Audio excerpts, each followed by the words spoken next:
Hi, Savannah. Hey, Emily. So here we are Here we are. with Folklore. I'm so excited. I really liked this album a lot. Music to my ears. I'm so happy. I feel like there are a couple of sets of songs that we need to talk about. Yeah. One, I know that Swifties will already be all over because you told me about it. Yes, the trifecta. The trifecta, Cardigan, August, and Betty. Yes, they all go together, which on first listen, it's not super clear. You're like, I feel like they might go together, and then upon further reflection, you're like, no, they definitely go together. They definitely do. So the trifecta is it's one story told from three different perspectives. So Cardigan is being told from the perspective of Betty, who is a sweet, sweet summer child. They're all in high school. Summer is a theme on this album, by the way. It so is. Summer Child is exceptionally fitting. Yes. I mean, this was released in July of 2020. Oh, yeah. 2020, also a big theme of this album. Yes, absolutely. As you'll notice, so the album was released in 2020, fresh off the heels of Lover in 2019, which is a change from our normal 2-year release date. She just came in with a solid and was like, we're going through stuff, you guys. Here's an album for you. And in her liner notes, she talks about how in lockdown, her imagination runs wild with her. She's not writing as much from or about specific people, but is pulling on her experiences from her life and telling new stories with new characters and making folklore that will pass down, you know. Mm-hmm. And yeah, and that's one of the things I appreciated most about this album is that it feels so imaginative in a particular way, that she's not rehashing the old drama. There's drama on this album, but she's putting herself in different people's shoes. She's telling new stories in a way that really has been limited to this point. Yeah. Like with this trifecta. Yeah. So that our main characters are Betty, James, and who we lovingly call Augustine because she doesn't actually have a name in the song August. Do you want to tell part of the story? Well, I'll sum up. That each of these songs is from a different person's perspective, and she really puts herself in their shoes. She's playing the roles here. And yeah, they're each first person. Yeah, they all are. And there are themes that unite them. The summer theme is big. The questions of faithfulness, like once they sound initially like they're all dealing with the same themes, and then you realize they are all dealing with the same story. The line cardigan comes back at the end of the song Betty, told from James's perspective. And that's the bringing us back to the beginning that every story should do, which, by the way, she does in the music video again, where she starts off in this old house and then she goes into the piano, and then she's in like a magical forest, and then she goes into the piano bench, and then she's in an ocean and she has to go into the piano that she's floating on, and then she finds herself back where she started, which is very, very T.S. Eliot, you know, the home is where one starts from. Exactly. And it's one of the things that is really good about a story is that it brings you back, and you're back to where you started, but you see it in a different way. Exactly. And I don't know that we feel differently about Betty after having heard the whole story. I think we say Betty is vindicated. Yes. The story, by the way, just a brief sum up, is that there is a high school love triangle between Betty, Augustine, and James. Betty and James were in a high school, they were in a relationship together, and then during the summer, they sort of break up, maybe kind of. He had a summer fling with this Augustine lady. Yes, and Augustine is like, I just love him, and maybe she knew, maybe she didn't know about Betty. That's not ever mentioned, but she loves James, and she understands that he was never hers. That's true. She understands that, whether that's because she knows that he has a girlfriend or because she can tell that his heart lies elsewhere in general is up to interpretation. But anyway, continue what you were talking about. What was I talking about? That's such a great question. Coming back to the beginning. And I think Betty's vindicated. The girl in August, I think we do see differently after the end of the story. Because honestly, August sounds like it could have been on Lover. It could have been on so many different albums. It sounds like a Taylor Swift song that she's just talking like her standard fare. Yeah. But then placing it within this trifecta gives it so much more meaning. More meaning, and it's clearer that it's something that Taylor Swift is writing rather than somebody who Taylor Swift is. So although she's drawing on her own experiences to write it, which is interesting when it comes to illicit affairs, which we can talk about in a minute. Which we will. Yes. But you get to the end of Betty and recognizing, well, the James character that we are introduced to in Betty. The song is named Betty, but it's from the perspective of the character James. About Betty. About Betty. And you have some sympathy for him at first, and then you realize he's talking about how he cheated on Betty.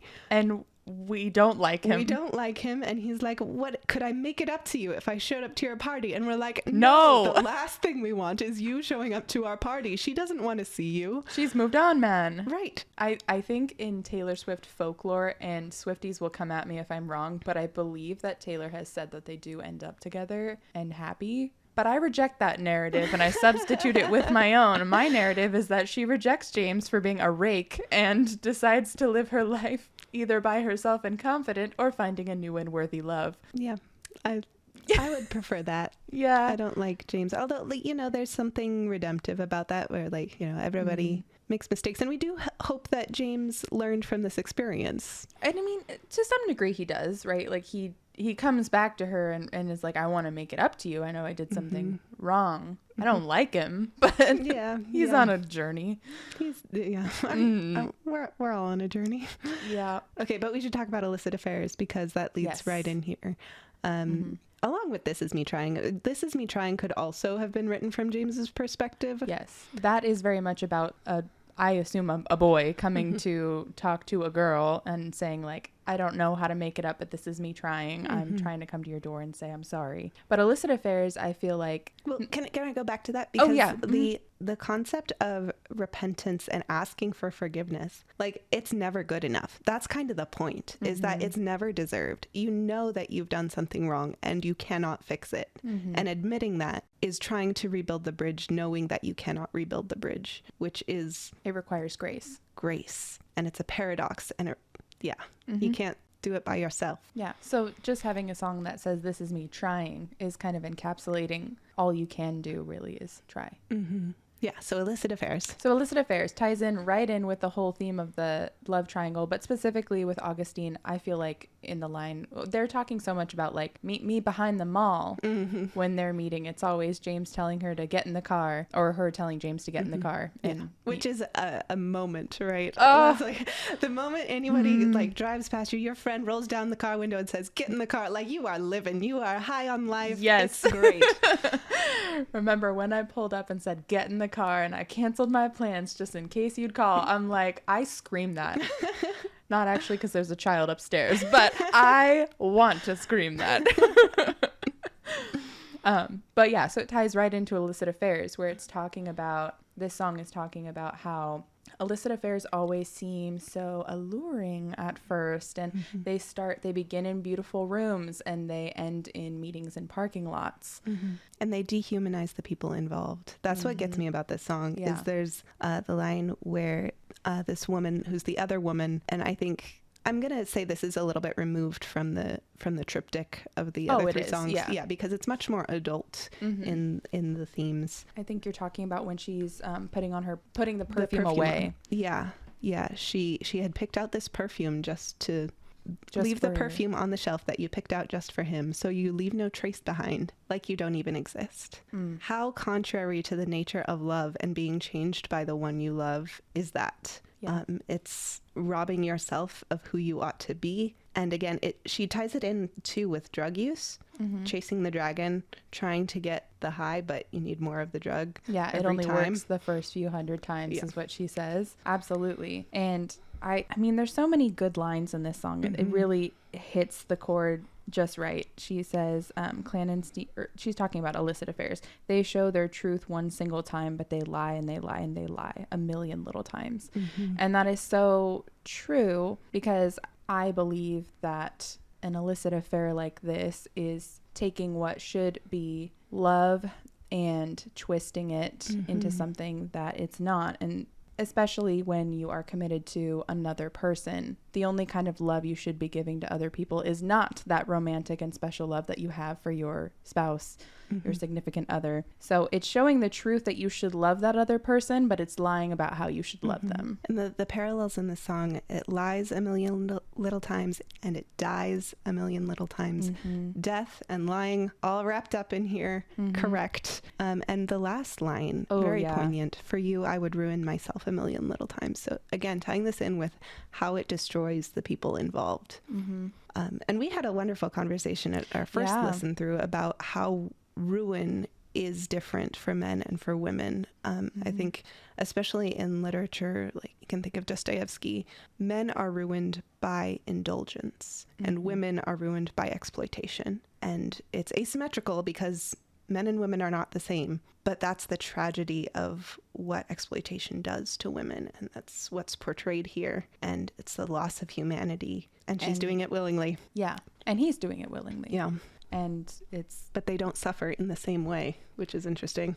Yeah. And I mean, I think that ties in with your whole indulgence exploitation theme. They're not reaching ruin in the same way, and they're not experiencing it in the same way, but it is ruin, and it does involve like a dying. And yeah, it's not health and it's not prosperity. No, it's something else. It's something hidden and dark in clandestine meetings, stolen stairs, all of those things. So I love this song because I think it is very truthful about its subject matter. But moving on to something more lighthearted. I mean, have your pick. Can we talk about Mirror Ball and Epiphany, which I feel like are another set of songs? It's so interesting that you pair them together. I want to know your reasons for that. I like them both individually, but my reasoning for this is that I think they are both explicating how Taylor sees her role as an artist. Mirror Ball is, I think, very clear in that she's talking about how she reflects her audience, and that's her role. And there's this paradox where, like, you think about a mirror ball, and a mirror only reflects what's there, right? So it's supposed to, if I can put that in quotes, it's supposed to show you what else is in the room. It's not supposed to draw attention to itself, except that it's a mirror ball, and it totally does. And it grabs attention because it's beautiful in its reflection. Even though it's reflecting other things that are in the room, and it's casting a new light on the things in the room because it's a mirror ball. Even though it's got no light of its own, it's just bouncing back what's there. Yeah. But I think that's a beautiful image of what the artist is doing, of showing you what you are as your humanity. Like, that's what good literature does. That's what good songwriting does. That's what Taylor's doing, and that's what she knows she's doing. And it's very intimate as well. The chorus, hush, when no one else is around, my dear, you'll find me on my tallest tiptoes, spinning in my highest heels, love, shining just for you. She uses two terms of endearment there, and then says hush like to a child. And it's just so raw and intimate.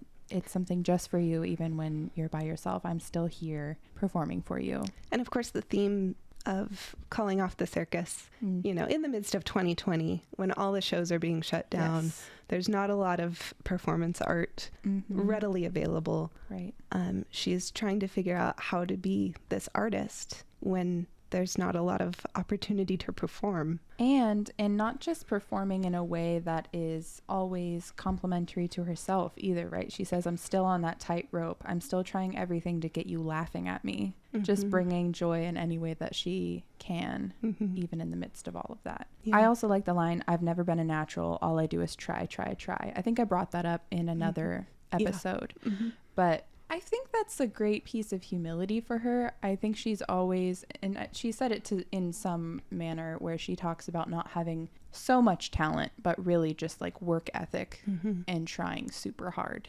And for a 14-time Grammy winner, that's a really humble statement to say. And many, many, many more nominations. That's very humble. Yeah, just another couple tips of the hat to the COVID shutdowns. I know they said the end is near in the chorus, and also the reference to the masquerade revelers. I can't help but think of The Mask of the Red Death by Edgar Allan Poe. Really? Where there's this plague, and the prince of the land is very selfish, and he's brought in the elites to have their masquerade revel in the midst of the plague when all the common people are dying. And of course, the plague himself personified shows up in the Mask of the Red Death. That's very It's Poe. a great Poe story. If you want Poe, that's the one. That's the one. So I've never heard of Taylor that one was before. reading that, but like... But it seems thematically, that fitting. makes sense. Yeah, absolutely. And then all of that obviously ties very much into Epiphany. Yes. Where she's making a really interesting contrast between World War II and COVID. We talked a little bit about that. Yeah, in the 2 verses, she compares a soldier storming the beaches and a nurse experiencing the death of a patient. And the common line that unites them is some things you just can't speak about. The fact is, it's really hard on people to see other people suffering. Yes. It's not something that's natural. Jesus wept at the tomb of Lazarus, right? Because death is not supposed to be. That's not what we were made for. And I don't know, this one feels kind of personal to me because my dad went to New York during COVID to sort of be mental health support for the nurses, and they were wrecked. Of course they were. It was a rough time. Yeah. But where this comes back to Mirror Ball, I think, is in the outro and the bridge. You dream of some epiphany, just one single glimpse of relief to make some sense of what you've seen. And I think that's what Taylor is trying to do, is to make sense of it, to make it into a narrative that someone can look at and say, yes, this makes sense to me now. I've seen things I shouldn't have seen and I can't speak right. about. And especially in her chorus, with you I serve, with you I fall down, watch you breathe in, watch you breathe out. And that's the way she serves. That's the way she serves, is being able to bear witness in a way that no one else can, and drawing out the epiphany from the horrors. And I think this ties in with this huge running theme through this album, which is film, this human impulse to impose a narrative structure on your experience. And we know why we do that. It's because we're made to tell stories, because God tells stories. I'm just going full Christianity here. I mean, we are Christians.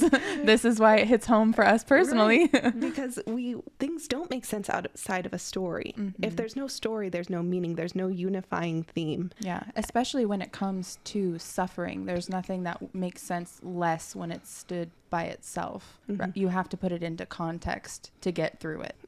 Like, why am I suffering? How am I supposed to endure suffering? What hope is there in the suffering? And if the answer is nothing, or who knows, then you're in a really dark place, in a tight spot. And hope is just a leap of faith, which is not, I think, how I would describe my faith. I don't describe faith as a leap. I will fight Kierkegaard on that. Hope is the evidence of things not seen. Yeah, faith is, the evidence of things not seen. Something about the things we hope for. Yeah.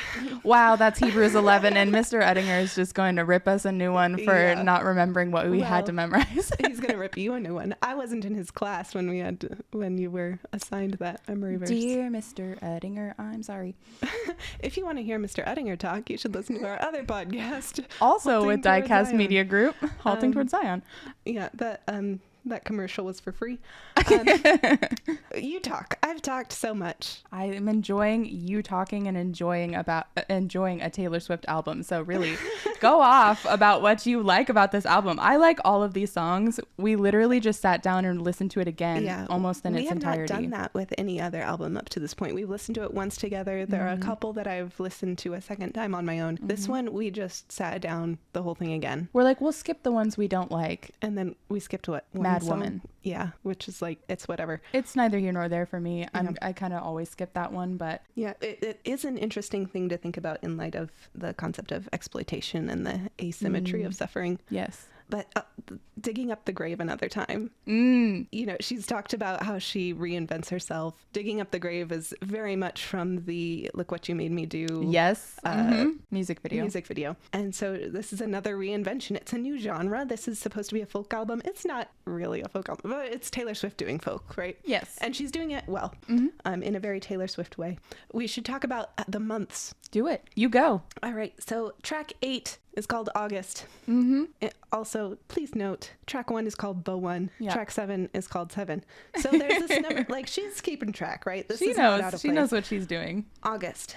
Track 8, it's the 8th month. Track 13, which would put us back in January. It's called Epiphany. The holiday of Epiphany is in January. I don't know if that's too niche, but it's there. And so, but it's a real thing. It's a real thing. And I think it creates some new parallels between, because there's more than a year's worth of songs. Exactly. If we're assigning each song to a month. And Betty is, if we're going in order of the year, Betty is the second song of the new year, and Cardigan's the second song of the track list. And of course, that would be February, which contains Valentine's Day. Oof. Yes.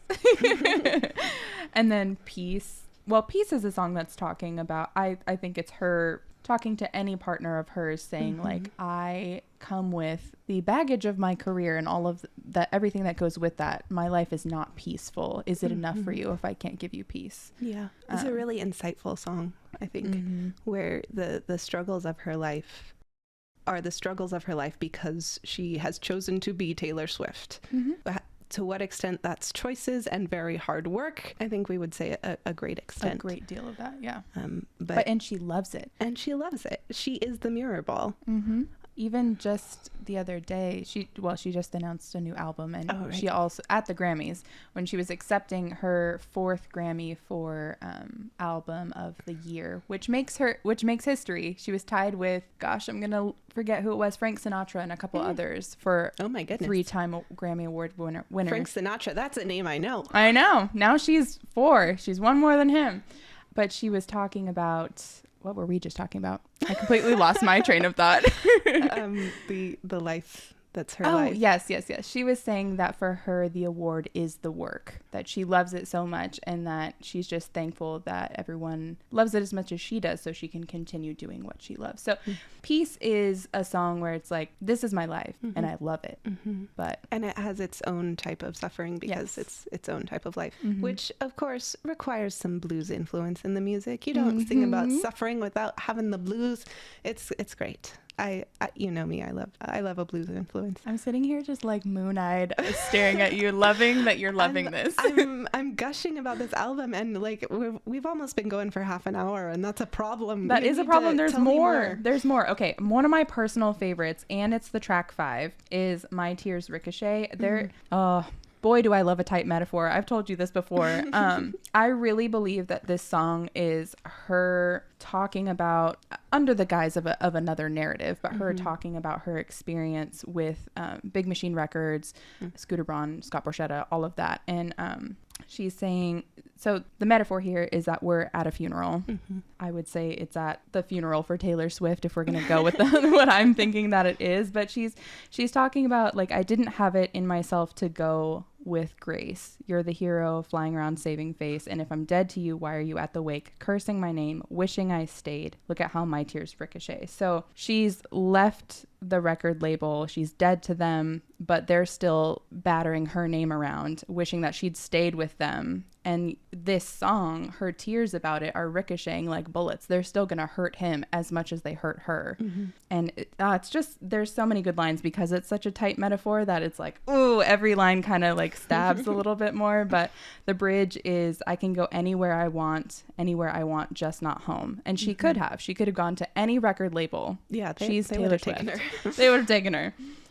You can aim for my heart, go for blood, but you would still miss me in your bones. And I still talk to you when I'm screaming at the sky. And when you can't sleep at night, you hear my stolen lullabies. Because they stole her masters. Yep, they stole her songs. Which, I think I didn't talk about this on our last episode when I went in a little bit into the drama. Oh, yeah, no, you did. Of the recording, but I didn't say that that's why she's re-recording her old music. Yeah. So she's going back and re-recording all of her masters so that she can own her own music, and those are the Taylor's version. That's the bit that I didn't add. Yeah, and I think stylistically your interpretation really holds water because she's using her pop accent again.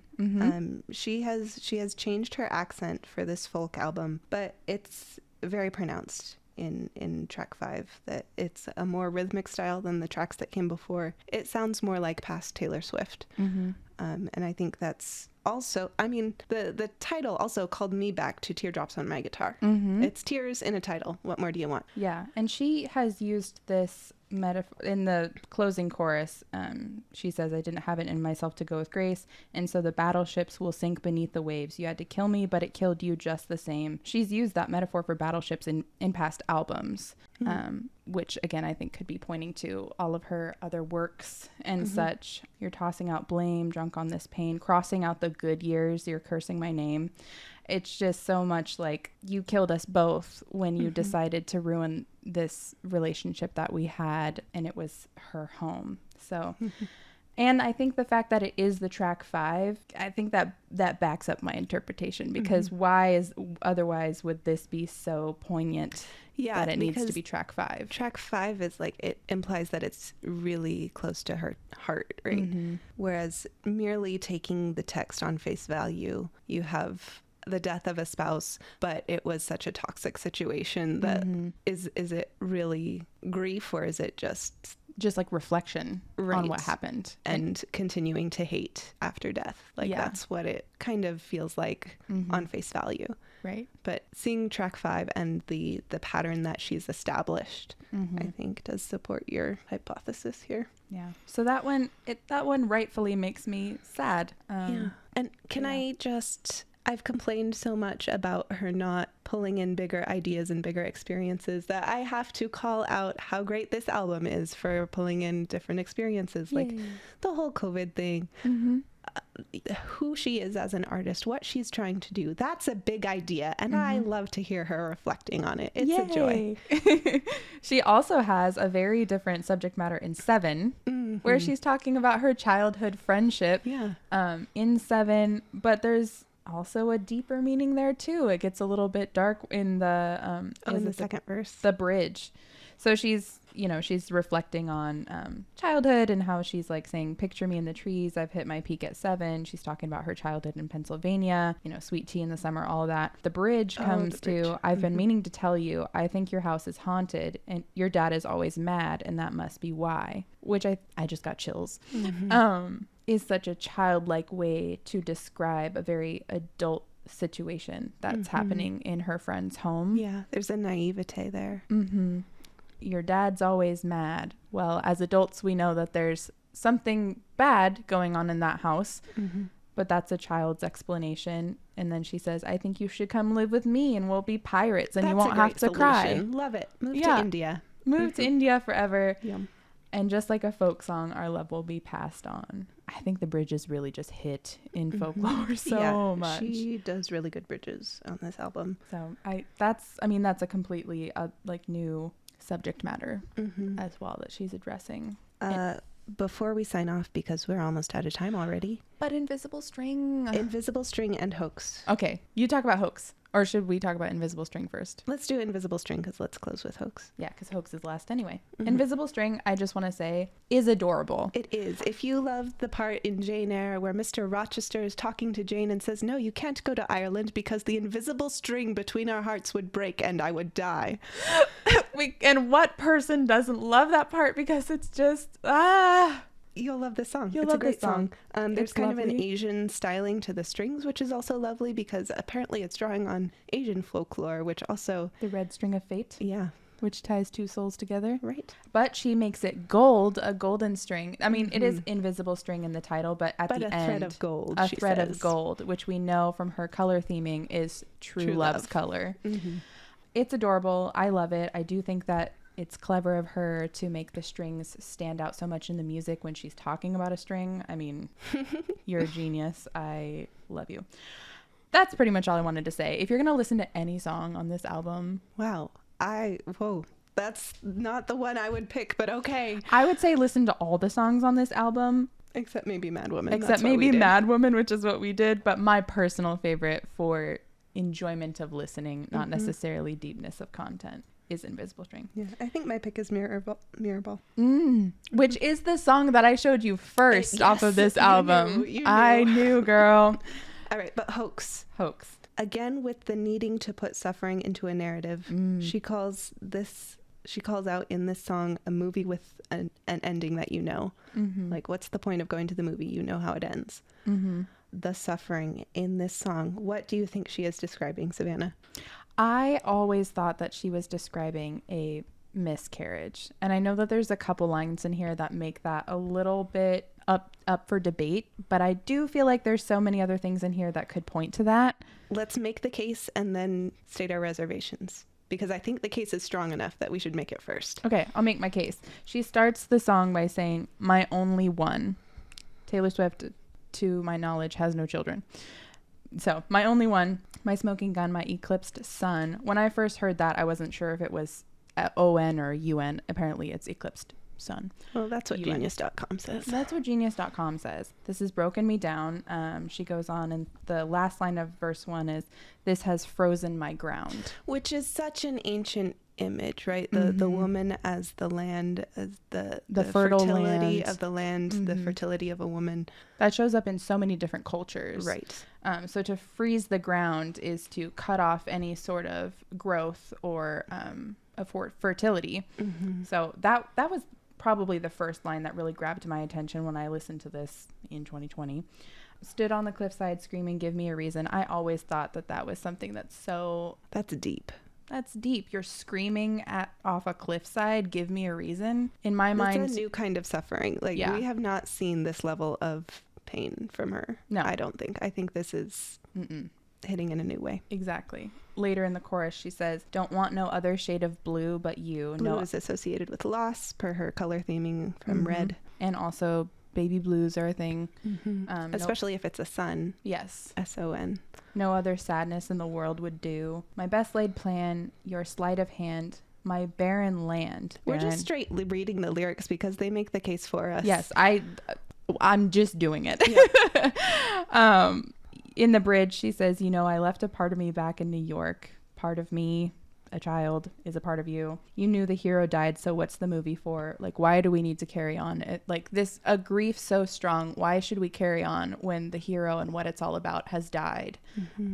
You knew it still hurts underneath my scars from when they pulled me apart. I always thought that the you she's talking about, unless the song is talking to what I would assume is the unborn child, she's talking to God. You knew it still hurt under my scars from when they pulled me apart. Like the media, everyone tearing apart her reputation, everything that we've talked about in past episodes. You knew the pain I was going through, and yet you did this. And the lyric, "But what you did was just as dark. Darling, this was just as hard as when they pulled me apart." And then she continues with very similar lines. And I think that reading is justified based on the outro, "My kingdom come undone." Religious imagery, that's, a twist on the Lord's Prayer there. And any sort of like legacy or, continuity is cut off. I felt vindicated in my reading of this when she does later have a song called Bigger Than the Whole Sky on Midnights, which we'll talk about when we do Midnights, which is in 2 albums from now. Yeah. But that's very clearly about loss of a child, I feel like. Yeah. Further in the outro, "My broken drum, you have beaten my heart." Like, if that's not a John Donne reference, I don't know when I see one. John Donne? Yes. "Batter my heart, 3-person God." It's a very famous sonnet. Girl, if I don't know what that is, our listeners may have some trouble. No. I believe Taylor knew what she was doing. Perfect. She is a poet, so that's very possible. Batter my heart. She talks about the poets and the lakes. She does. In the next song, which is only on the deluxe version. Well, and we know that she considers herself to be a poet as well. Because she writes poetry. Yes, it's beautiful. Yeah. We are so out of time. But our reservations. I guess we do have to talk about the reservations. In the chorus... No, sorry, not the chorus. It is the chorus. "Stood on the cliffside screaming, 'Give me a reason. Your faithless love's the only hoax I believe in.'" Yeah, I feel like it's a weird way to talk about God. Screaming, "Give me a reason" sounds like she's talking to God. It's weird to talk about God having faith or not. So faithless love, unless she's talking about God being untrue to her. That's what I thought. That's how I would describe it. It's it still works. It's just a little weird. It's a little odd. But the other line is, "I am ash from your fire," which ties directly to "My tears ricochet," where one party is ash and the other fire. Right. So that's just such a specific reference that I am hesitant to set that aside. Which is fair. I agree with that. And I'm totally willing to believe that I have dreamed up this whole thing. But it's very compelling, though. It's very compelling. I just... Yeah. So I'm Benoit Blanc going, compels me, though. It compels me, though. But we'll leave it up to you, the good listeners, to decide. Let us know what you think. Yeah. Yeah, email us at makemeaswiftie@diecastmediagroup.com. Or you can send us a message on Instagram with the same handle, makemeaswiftie. Yeah, this has been a production of DieCast Media Group. That's a mouthful. So it will be in the show notes, along with our Patreon, a link to our Patreon. Donation support, always welcome, never demanded. Yeah. We have lots of people to thank. Yeah, Joseph, our editor, Rebecca, our medium manager, Talitha, our design lead, and you for listening. And you, Emily, for this conversation. Thank you, Savannah. It's been so fun. I love this album. Oh, quick, rate it out of 10. 8. And I think that's higher than what I said last time. You didn't rate it before, but you're going to give it an 8. You're putting it only on the level with Red. I feel like you love Red, but you love this one more. I don't know. No, it's very subjective. And like, I need to re-listen to the entire discography to make the numbers be consistent. Me an 8.5. Well, I beg of you, an 8.5. 8.25. Girl, you're destroying my life. 8.25, but in progress. And we'll see you in 2 weeks. 2 weeks with Evermore, the sister album. Huzzah. Huzzah. Bye. Bye.